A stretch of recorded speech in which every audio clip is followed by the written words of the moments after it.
Nous vivons effectivement dans une société qui valorise considérablement la performance, comme vous le dites, hein, dans tout un registre d'activités humaines, le monde professionnel, le monde scolaire, le monde sportif, avec cette particularité du monde sportif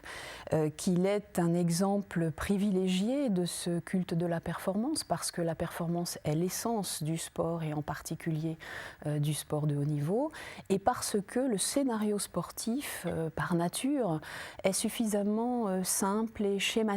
pour illustrer ce culte de la performance et pour proposer à notre société une sorte d'épure. Pas simplement d'ailleurs de la performance, de fonctionnement contractuel, de relations sociales, de dépassement des limites humaines au travers de la recherche médicale, etc. Or, cette épure que propose le sport,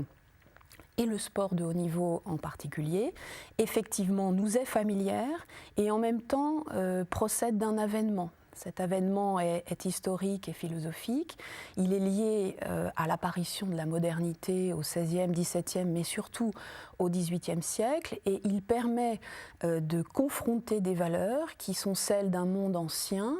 antique, médiévale, et celles qui ensuite connaissent le succès que l'on sait au travers du siècle des Lumières dont nous sommes les héritiers. Donc il y a effectivement une opposition de valeurs